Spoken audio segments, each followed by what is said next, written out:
ദൈവവും മനുഷ്യനും തമ്മിലുള്ള അകലത്തിൻ്റെ ദൂരം ഒറ്റ വാക്കുകൊണ്ട് കുറയ്ക്കുകയാണ് യേശു.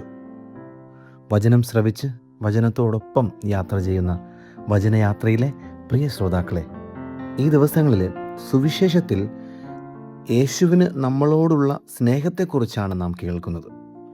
ഇന്ന് സുവിശേഷത്തിലൂടെ യേശുവിന് നമ്മളോടൊപ്പം കാത്തു സൂക്ഷിക്കുവാൻ ആഗ്രഹിക്കുന്ന ഒരു ബന്ധത്തെക്കുറിച്ചാണ് പറയുന്നത്.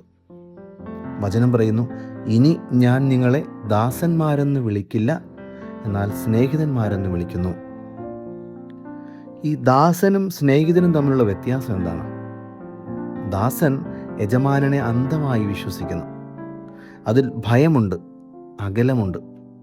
പഴയ നിയമത്തിൽ ജനങ്ങൾക്ക് ദൈവത്തോടുണ്ടായിരുന്നത് ഈ ബന്ധമാണ്. നിയമാവർത്തന പുസ്തകം 34 അധ്യായം 5 വാക്യത്തിൽ പറയുന്നു, മോശ കർത്താവിൻ്റെ ദാസനായിരുന്നു. ജോഷുവയുടെ പുസ്തകം 24 അധ്യായം 29 വാക്യത്തിൽ പറയുന്നു, ജോഷുവ കർത്താവിൻ്റെ ദാസനായിരുന്നു. സങ്കീർത്തനങ്ങൾ 89:20 പറയുന്നു, ദൈവത്തിൻ്റെ ദാസനാണ് ദാവീദ്.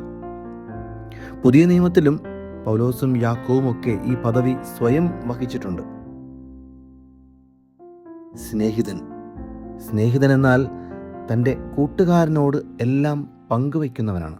സ്വപ്നങ്ങളും ചിന്തകളും ആഗ്രഹങ്ങളും വിഷമങ്ങളും എല്ലാം. ഇവിടെ ഭയമില്ല, അകലമില്ല, അതിയായ സ്നേഹമാണുള്ളത്, ജീവൻ നൽകുന്ന സ്നേഹം.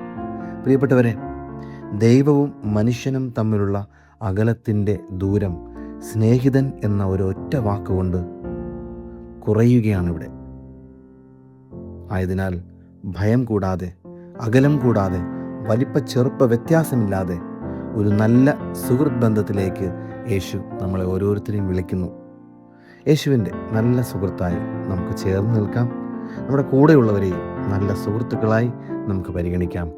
ആമേൻ.